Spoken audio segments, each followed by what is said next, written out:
जय श्री कृष्णा। राधे राधे। महाशिवरात्रि आ रही है, तो ऐसे में कैसे अपने व्रत को सुरक्षित रखना है, व्रत में हमें क्या क्या सावधानी रखनी है, क्या क्या हम इस व्रत में खा सकते हैं, क्या नहीं खा सकते, अथवा कैसा आचरण करने से हमारा व्रत खंडित हो जाएगा, अथवा यहाँ पर अपने व्रत की सुरक्षा कैसे करेंगे हम, और बहुत सी बातें मेरे भाई बहनों ने कमेंट के माध्यम से प्रश्न पूछे थे। इस वीडियो में सब कुछ आपको जानने को मिल जाएगा, तो वीडियो पूरा वॉच कीजिएगा। जैसा कि मैं आपको बता देना चाहती हूँ, ब्रह्म वैवर्त पुराण में लिखा हुआ है, शिवरात्रि, एकादशी, रामनवमी, जो कोई भी मनुष्य अज्ञानवश भी यानी कि भूल कर भी अन्न ग्रहण कर लेता है तो उसको कुंभी पाक नरक में पकाया जाता है, यानी कि उसे नरक की यातनाएं भोगनी पड़ती हैं। भूल कर की गई गलती का ये फल मैंने आपको बताया है। अगर आप लोग जानबूझकर इस दिन अन्न खाते हैं तो आपको बता दें क्या गति होगी, ये आप जान लेंगे खुद। वहीं बता दें आपको, रामनवमी, शिवरात्रि, अष्टमी यानी कि जन्माष्टमी की बात कर रहे हैं, अर्थात वो मात्रगामी होता है, उसको इतना बड़ा पाप लगता है, इतना अपराध मिलता है, यानी कि एकादशी में हम अन्न खा लेते हैं भूल कर भी,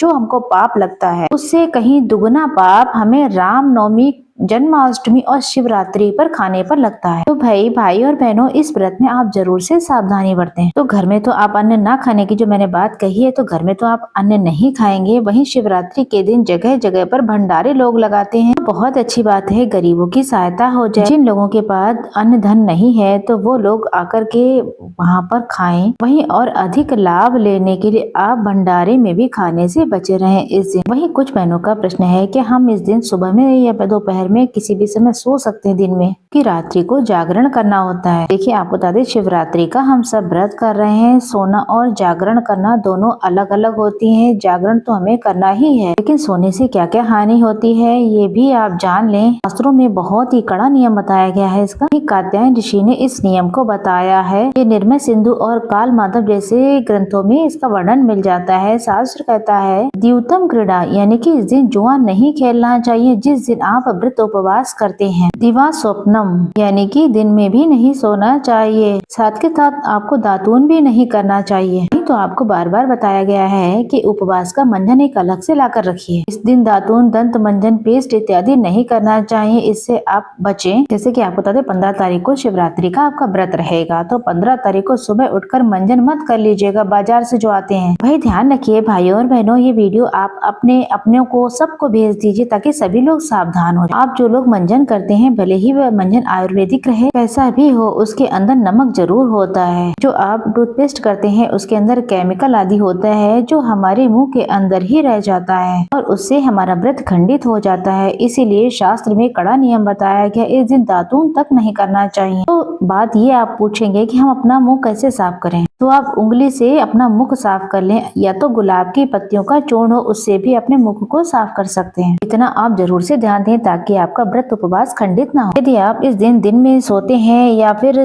भंजन कर लेते हैं तो समझ लीजिए आपने अपने व्रत की हत्या कर दी है। तो इस बात को आप अच्छे तरीके से समझ लें। वहीं आप पता नहीं, बार बार जल पीने से, इस दिन उपवास के दिन पान खाने से, के साथ इस दिन सांसारिक व्यवहार भी नहीं करना चाहिए। पति पत्नी को के साथ इस दिन में नहीं सोना चाहिए, नहीं तो पुण्य तत्काल ही नष्ट हो जाता है। जो भी हम व्रत उपवास करते उसका पुण्य। व्रत उपवास जब भी रखें तो निद्रा और आलस्य का त्याग कर दें दिन में। जैसा कि आपको बता दें, शास्त्र बहुत ही हमारे व्यवहारिक हैं, वो एक पक्ष नहीं लेते हैं। वहीं कुछ लोग कहेंगे भाई बहन हमारे कि हमारे घर में छोटे छोटे बच्चे हैं, हमारे वृद्ध माता पिता हैं, तो उनके लिए शास्त्र की क्या आज्ञा है। वहीं पराशर स्मृति में खास करके ये लिखा हुआ है, धर्म सिंधु में भी आपको पढ़ेंगे तो मिल जाएगा। कोई व्यक्ति बीमार है या वृद्ध है या बच्चा है तो उनको दिन में नींद ले लेने चाहिए, उनको कोई दोष नहीं लगेगा। बाल वृद्धा तुरेशु न दोषा, बालक, वृद्ध और आतुर यानी कि रोगी व्यक्ति को दिन में सोने से कोई दोष नहीं लगता है। ध्यान रखिएगा, जो व्यक्ति स्वस्थ हैं उनको उपवास में नहीं सोना चाहिए, इससे महापाप लगता है और व्रत भंग हो जाता है। कात्यायन में आपको बता दें लिखा हुआ, इससे व्रत भी नष्ट हो जाता है। कुछ बहनों का प्रश्न है कि इस दिन हम शक्कर का प्रयोग कर सकते हैं पानी में घोलकर, इससे एनर्जी बनी रहती है। जैसा कि आपको पता है है चीनी यानी कि शक्कर बनाने का जो प्रोसेस है तो वो बहुत ही गंदा है। अगर आप लोग उसको देख लेंगे तो आपको पता लग जाएगा शक्कर खाने से व्रत उपवास का सत्यानाश हो जाता है। तो आप लोग इससे बचिएगा। दूध में भी अगर आप शक्कर डाल करके लेते हैं तो आप सावधान हो जाइए। व्रत खंडित करने वाली गलत चीजें हैं। व्रत का कचरा अगर हमारे मुंह के अंदर जाए तो हमारा व्रत तो खंडित होगा। वहीं कुछ लोगों का कहना है कि चाय और कॉफी पी सकते हैं। चाय कॉफी जो है नशीली चीजों में आता है, ये आदत पकड़ाने वाली चीजें हैं। जैसा कि आपको पता है नशा वो चीज है जो आदत लग जाए वही नशा होता है।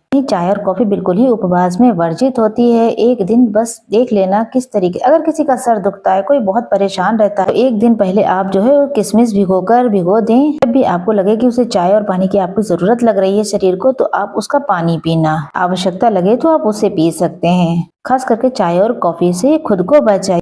इससे व्रत और उपवास खंडित होता है। इसके शास्त्र के माध्यम से आपको बता रही हूँ, ये धर्मशास्त्र संग्रह में आपको पढ़ने को मिल जाएगा अगर आप उसको पढ़ेंगे कि व्रत में मधु यानी कि शहद नहीं लेना चाहिए, साथ के साथ मदिरा नहीं लेना चाहिए, मांस नहीं खाना चाहिए, शराब नहीं पीना चाहिए, मादक यानी कि नशा या उत्तेजना देने वाले पदार्थों का त्याग कर देना चाहिए। चाय और कॉफी से आप लोग बचिएगा। चाय और कॉफी बहुत छोटी सी चीज है, व्रत बहुत बड़ा है। व्रत का आदर कीजिएगा। कुछ हमारी माताओं बहनों का प्रश्न है कि हम इस दिन दवाई ले सकते हैं क्योंकि हम बीमार रहते हैं, तो आप बिल्कुल दवाई ले सकते हैं। शास्त्र कभी भी दवाई के लिए मना नहीं करता है। वही शास्त्र कहते हैं गुरु के वचन औषधि हो गई, इनसे कभी भी व्रत आपका नहीं टूटता, खंडित नहीं होता है। यहाँ पर ध्यान देने योग्य बात ये है, भाई हमारी एक बहन का दोबारा से कमेंट आया कि मासिक धर्म में हम व्रत उपवास कर सकते हैं। तो हाँ बहन कर सकती हो आप व्रत उपवास, बस पूजा नहीं करेंगे।